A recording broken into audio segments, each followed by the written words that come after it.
Hey YouTubers, Dansky here. So in this tutorial we're going to be looking at recreating one of Apple's shiny gold MacBooks as a vector image in Adobe Illustrator. So this means that you can scale it to any size, alter the colour and do all manner of different things once you've recreated it. Okay, so this is an image of one of Apple's MacBooks that I've got from their website, or you can get these on Google or anywhere. They're all over the place. And what you're going to do is go to File, Place, locate the file, and then just drop it into your Illustrator document. Okay, so I've got this one here. Now what I'm going to do is I'm going to hold Alt and Shift and just drag out a copy over here. And this main one on the left, if we go to our transparency palette, we can just drop that down to 50%. Okay, and then we can call this layer Guides, and we're just going to lock that there.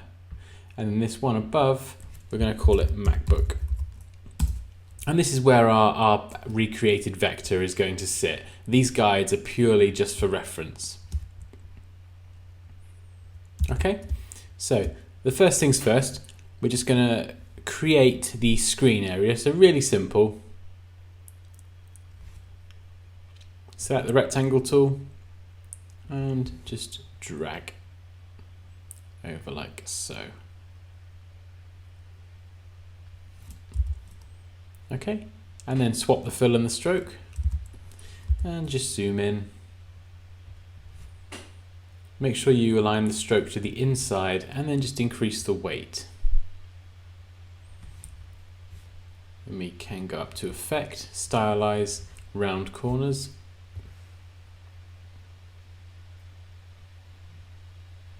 Switch on Preview and then just round the corners off so they match the MacBook itself. Okay, nice and easy. And we're just going to drag this down.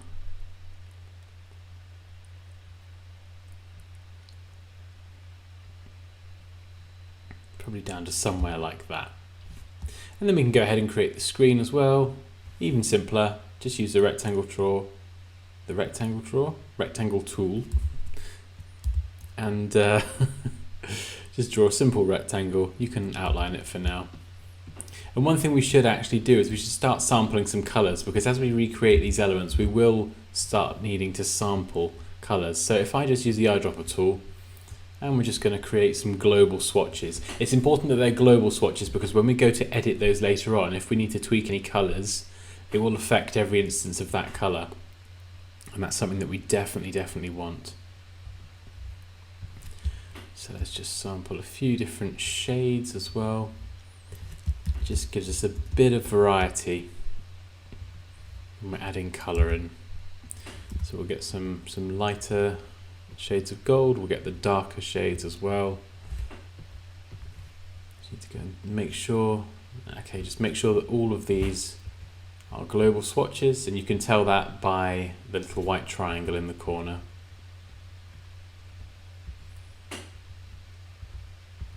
Okay, let's have a sort of medium gold.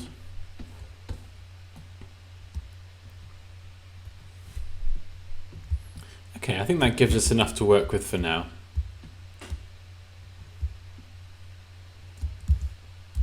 So if we go and change our outline of the screen to a gold, and we'll leave this one set to this for now, but we can change the fill to the black color. There we go. And now we can swap the fill and the stroke on the screen itself, and we'll just make that white and also make that one a global color. Okay, so really simple. I think, and we can just check over here, there's one more part that we need to do, and that's just this bit here. There's like a bar of color that just runs across, so we're just gonna change that. Now what's the best way to do that one? I think if we select our screen, this is like the dark black color, and hold Alt and Shift, we'll drag that out over here. We'll use the direct selection tool, and we'll just bring these down. And actually what I'll do is I'll go to Object. Now let's remove the stroke.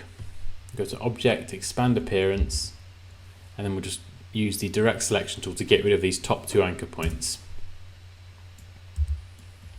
And then we can select them again with the Direct Selection tool and just use the arrow keys and Shift to tap them down.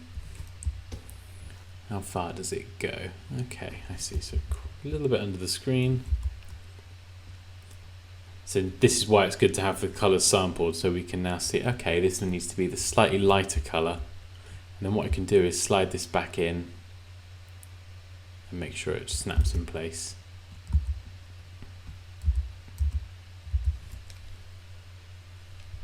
And you can see now that it appears on the outside of the stroke as well. And that's not what we want. So one way we can get around this is we can drag this out again. So the big part of the screen, we'll drag that out. We'll delete the fill on this one. On the other one back here, we'll keep the fill but delete the stroke. So now we've separated those two parts. I can drag that one back in again. Just make sure that it snaps in place by selecting both of these objects and then clicking horizontal align right, and it will snap that one back into place. And now what I can do is select the gold outline, go to Object, Transform, Object, Arrange and bring to front, and it will appear on top of this. And I can also snap this one into place as well. So if I just select this light grey and the darker sort of black grey colour and just snap those in place with the same horizontal align right tool, you'll see there we go, it's nice and tidy.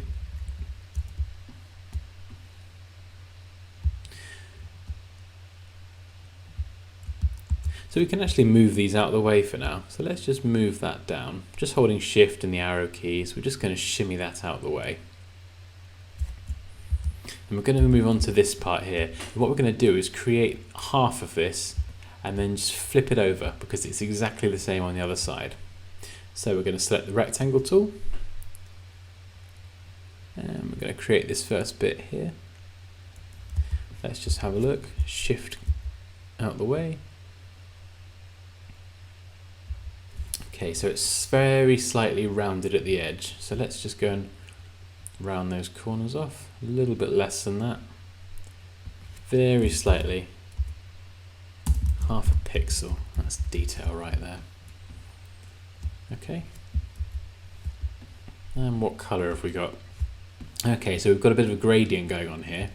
So what we can do is just open up our gradients palette and we can select, let's have a look, one of our darker colours. Make sure you've got that selected as the fill. We don't want a stroke on this one.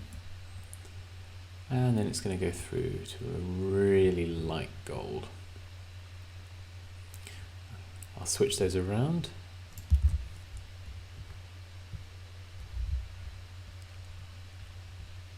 Let me just add that back again. I think I was working on the stroke then. So let's just swap those around. And the dark bit really is just quite bunched up on this side. So it's all the way over here, something like that.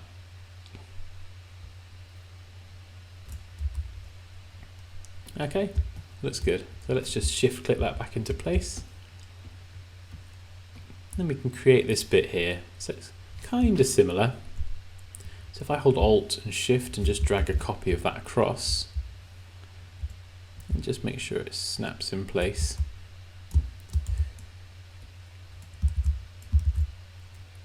And just bring it in a little bit to about halfway. That looks about right to me. Here we go. And what I'm going to do is use the direct selection tool to just click anywhere on this bottom point and hit delete. And now we're going to drag this anchor point here down, holding Shift so it stays straight. Just drag it down a little bit. Then we can select the pen tool, hold Alt on this point, and then Shift and left click to draw a straight line. And then the last point we just left click and just give it a little bend just to bring that one up like that.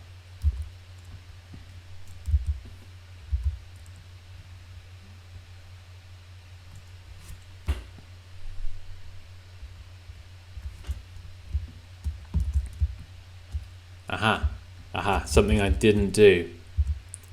Interesting. Okay. If I go back a few steps, there's something I actually missed there.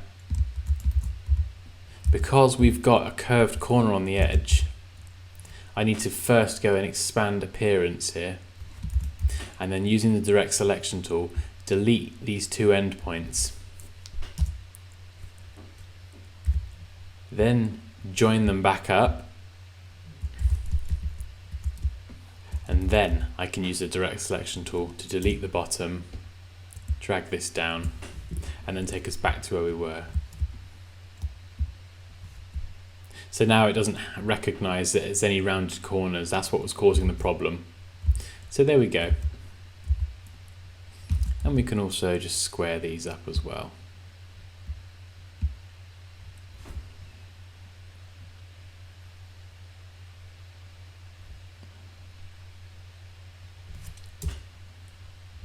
And then just select any anchor points that aren't currently joined. Go up to Object, Path, Join. And on this one now we can do the same. We can expand, and we can just select these two anchor points here and just drag those across. And if I bring this one across, I can see here that this bit above just needs to drop down a little bit. There we go. And then that should, if I zoom in a bit more, that should snap in place. Perfect. And I can just make sure those join. So just click on that anchor point and click on that one, Object, and join. It's just best practice really to close paths like that and to not leave them just open. Okay, let's just shift that out of the way. It looks very similar. I think the gradient probably comes out just a little bit more, but very minor. Okay, let's just have another look over here. So this bottom part, that's made up of a gradient as well. So if we go over here and select our pen tool,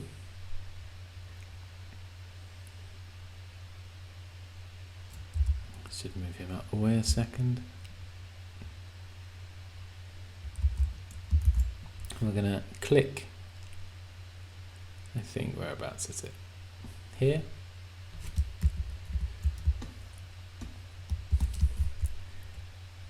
And we're just going to click down here and drag and make sure we match that curve.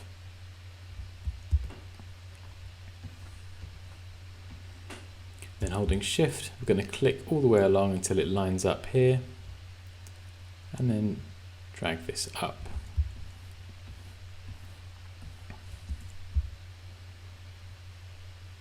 And then complete that shape like so. Let's just make that pink for a second. And we're going to go arrange, send backwards, and just make sure it sits behind both of these other shapes that we've created. So now we don't want to leave it pink, we can go and add some colour to it. And when you're adding colour, you're simply just dropping these swatches from above, below to the gradient panel. So we need to turn the angle of that to 90 degrees so it flows from top to bottom or bottom to top, and then you can use the reverse gradient to quickly reverse it the other way if you need to. Let's just go and have a look over here. Okay, so it's quite dark along the bottom, but fairly consistent the further you go up. So let's try a slightly darker colour.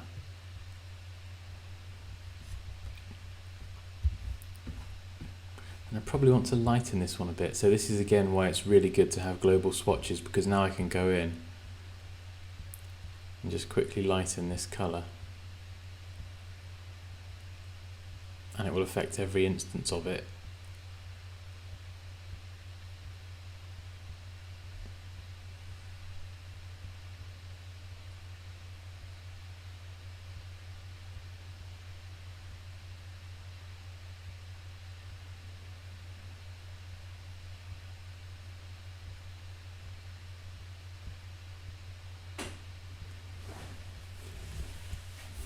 Let's go back a little bit, I think.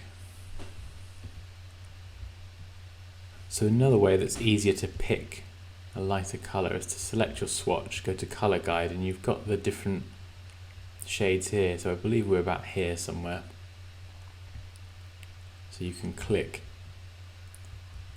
and just drag that swatch down there into your palette as well. And then I can just drag that onto the gradient. There we go, that's a bit better.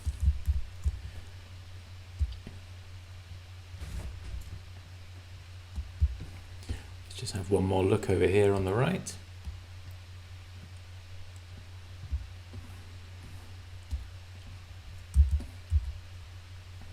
A little bit darker on the bottom, I think, so we're just going to click that and create a slightly darker one. We'll just drag that onto there. And if we just move this to the right, oops, make sure this is a global swatch, and we'll select our image again and just drag this one to the left. So that appears now just underneath. And we can control this this little diamond in the middle. That's kind of where the midpoint of the gradient is. So somewhere around there looks good. So now we've got all of that. We can group it together, object, group, and go edit, copy, edit, paste in place. So we've got a copy, and then just object, transform, reflect, and reflect it along the vertical axes. And then just snap it in place like so. And then we'll group these together again. And you can see that it's fallen a bit short, but that's absolutely fine. We can just drag that one out. There we go, problem solved.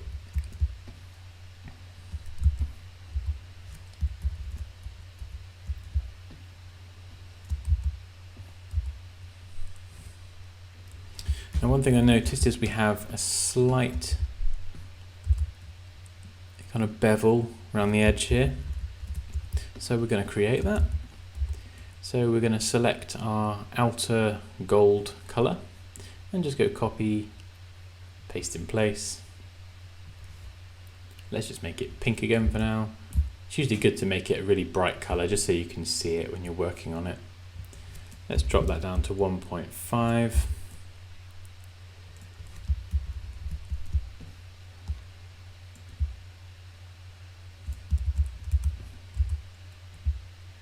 And then we're just going to go to the appearance palette and just reduce the radius on the corners just so it fits around here nicely.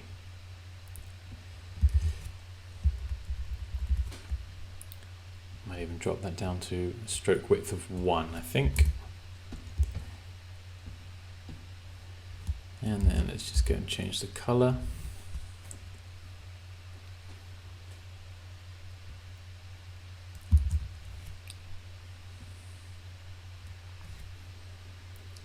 What I'm going to do is just go to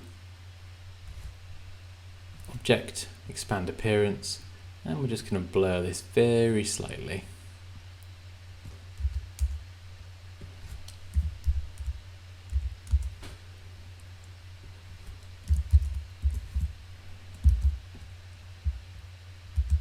Okay, no we're not. So you can sometimes use a Gaussian blur, but in this case it's so small that it doesn't actually look very good. So what we're going to do instead is just bring the transparency down. It's very, very faint anyway, so I think something like that. Let's just check that against the original. Okay, so it's a lot tighter to the edge. So let's go back and just bring this up. And you can see now actually that we need to edit the radius again, and we can't because it's being converted from a stroke with rounded corners to just an object. So we're going to have to use edit and undo and click that a few times just to go back a few steps. So now in the appearance palette this is editable again. So I can bring this up in size so it's really close to the edge, and then just go back in and edit the radius.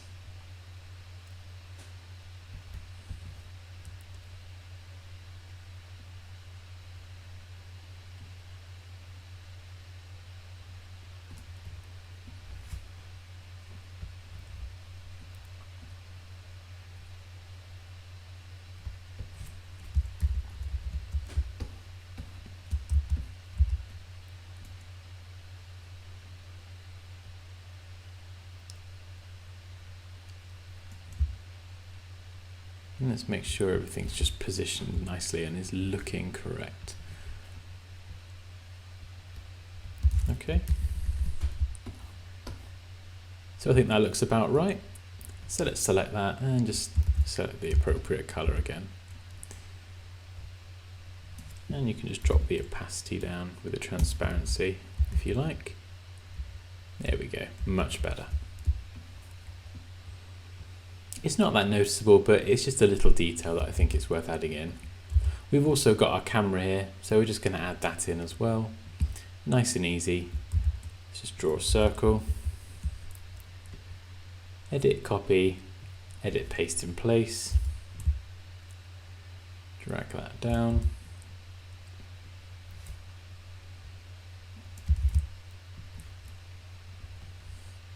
And give the camera in the center a darker color.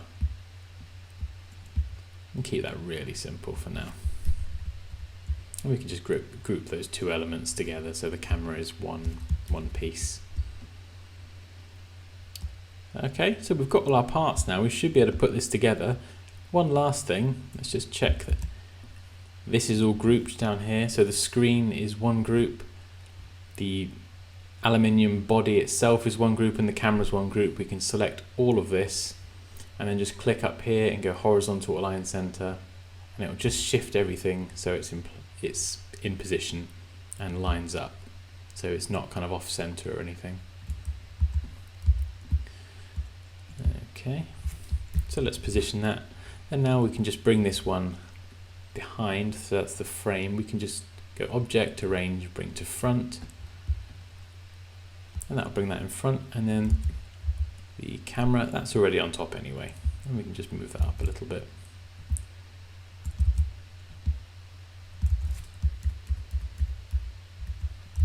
I might just take the opacity down on that just a touch, as it is quite hard to see. Okay, and there you go. If I switch off, I go to the layers palette and switch off the guides at the bottom. So the one on the right is the photo, and the one on the left is the vector that we've created. And we can now recolor this image. We can scale it to any size we like. If you press Command Y on the Mac or Control Y on the PC, you'll be able to see all the shapes and the elements that make up this vector individually. And I hope that tutorial was helpful. If it was, please leave a little like below. Let me know what you thought in the comments below, and I'll see you in my next video.